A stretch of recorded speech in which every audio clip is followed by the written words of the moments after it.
नमस्कार class 10th UP board के सभी बच्चों को जय हिंद। तो बच्चों आप लोग अपना अपना पेपर कोड मैच करेंगे 824 जियो। आज आपका विज्ञान का पेपर था, तो आप सभी लोग अपने अपने पेपर की आंसर की को मैच करेंगे। अगर बच्चों आपके पास अदर कोई क्वेश्चन पेपर हो तो बच्चों आप हमें अपना क्वेश्चन पेपर इस नंबर पर भेज सकते हैं, ताकि हम आपके पेपर का हल आपके पास सबसे पहले पहुँचा सकें। बच्चों यहाँ पर सबसे पहले आपको एमसीक्यू दिए गए थे। तो बच्चों सबसे पहले जो आपका एमसीक्यू था, किसी पेंसिल को जल में सीधा डुबोते हैं तो उसका जो जल में डूबा हुआ भाग बाहर की तुलना में छोटा दिखाई देता है। इसका रीजन क्या है? तो इसका कारण आपका है अपवर्तन। क्या है अपवर्तन? यहाँ पर आपका ऑप्शन नंबर बी वाला करेक्ट आंसर हो जाएगा। अगर बच्चों आप लोग वीडियो पर नए हैं तो वीडियो को लाइक सब्सक्राइब जरूर करें। बच्चों लाइक करना तो आपके लिए कंपलसरी है, आप लोग प्लीज़ लाइक कर दिया करें। इसके बाद आपका क्वेश्चन नंबर नेक्स्ट है, जब कोई व्यक्ति एक शीशे के सामने अपना चेहरा देखता है तो आकार में चेहरा बड़ा दिखाई देता है, तो वह दर्पण कौन सा होगा? तो वह दर्पण आपका अवतल दर्पण होगा। ठीक है, ऑप्शन नंबर सी वाला आपका करेक्ट आंसर हो जाएगा। इसके बाद आपका नेक्स्ट है, दूरदृष्टि दोष से पीड़ित एक व्यक्ति को सही दृष्टि के लिए किस लेंस का प्रयोग करना चाहिए? तो मतलब किसी व्यक्ति को दूरदृष्टि दोष हो गया है तो उसके लिए उसको उत्तल लेंस का प्रयोग करना चाहिए। उत्तल लेंस का प्रयोग करना चाहिए। इसके बाद यहाँ पर कह रहा है, एक एक यहाँ पर त्रिभुजाकार कांच के प्रिज्म से गुजरने वाले श्वेत प्रकाश की किरण विक्षेपित होकर अपने अवयवीय रंगों से विभाजित हो जाती है। यह किस रंग के कारण सबसे कम विचलन होता है? सबसे कम विचलन किसका होता है वो यहाँ पर आपसे पूछ रहे हैं। सबसे कम विचलन आपका लाल रंग का होता है। तो यहाँ पर आपका ऑप्शन नंबर ए वाला करेक्ट आंसर हो जाएगा। इसके बाद आपका क्वेश्चन नंबर 5 है, कई आपके रेजिस्टेंस के विभिन्न समायोजन के सबसे कम प्रतिरोध किसमें होगा? सबसे कम आपका प्रतिरोध तब होगा जब आप तारों को समांतर समायोजन में जोड़ेंगे तब। इसके बाद आपका नेक्स्ट क्वेश्चन है, किसी वैद्युत धारावाही चालकों के सिरों पर स्थित विभवांतर ज्ञात करने के लिए किस यंत्र की आवश्यकता होती है? तो ये आवश्यकता होती है वोल्ट मीटर की आवश्यकता होती है। इसके बाद किसी विद्युत धारावाही चालक के तारों ओर उत्पन्न होने वाले चुंबकीय क्षेत्र की दिशा ज्ञात करने के लिए किस नियम का प्रयोग करते हैं? तो दाहिने हाथ के अंगुष्ठ का नियम का प्रयोग करते हैं। इसके बाद आपका नेक्स्ट है उपभाग घ। यहाँ पर कह रहे एथेनॉल का क्रियात्मक समूह क्या होगा? तो एथेनॉल का क्रियात्मक समूह आपका OH होगा। यहाँ पर आपका ऑप्शन नंबर बी वाला करेक्ट आंसर हो जाएगा।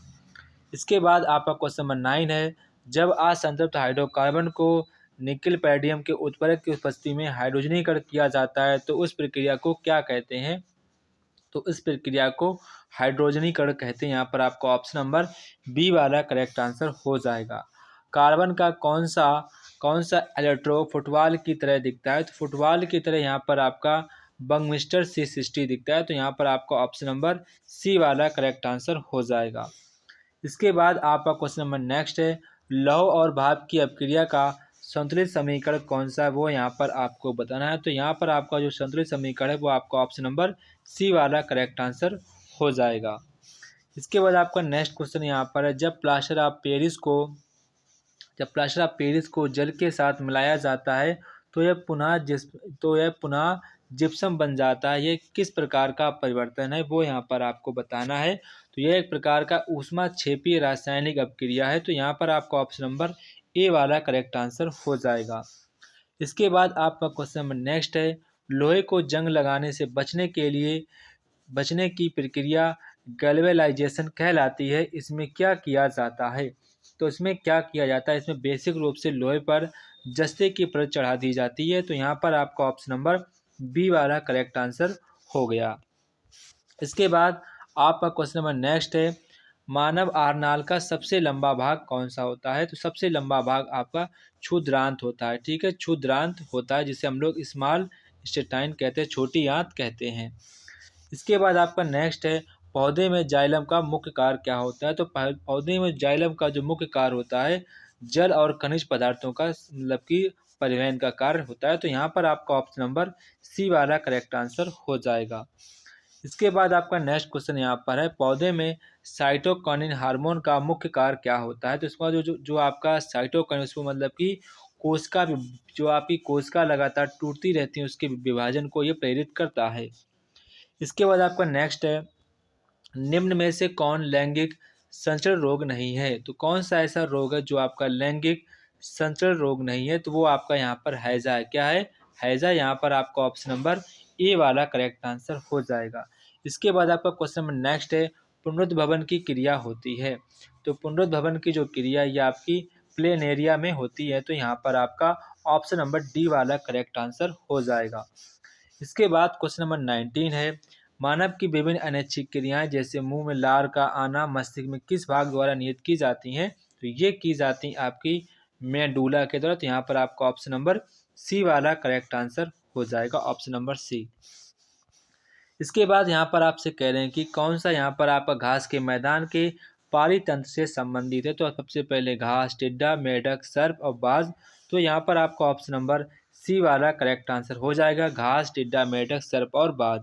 इसके बाद यहाँ पर आपको खंडभाग करने थे, यहाँ पर आपको प्रश्नों के अपने उत्तर देने थे, वो आपने अपने प्रकार से दिए थे। ठीक है बच्चों, आप लोग मुझे कमेंट बॉक्स में कमेंट करके बताएंगे कि पेपर का लेवल कैसा था, क्या आपने पेपर को पूरा कर पाया था या नहीं कर पाया था। आप सभी लोग मुझे कमेंट बॉक्स में कमेंट करके बताएंगे। अब लास्ट वाला क्वेश्चन देख, जो आपकी मैचिंग है वो भी यहाँ पर देख लेते हैं।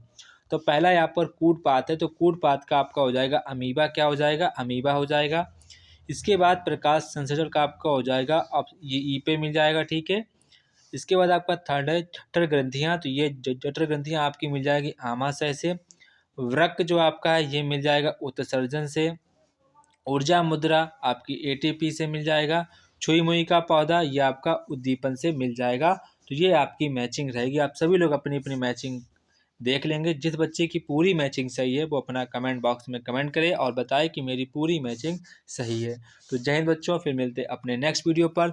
तब तक कि आप सभी बच्चों को जय हिंद। अगर बच्चों आप लोग वीडियो पर नए हैं तो वीडियो को लाइक सब्सक्राइब करना बिल्कुल ना भूलें।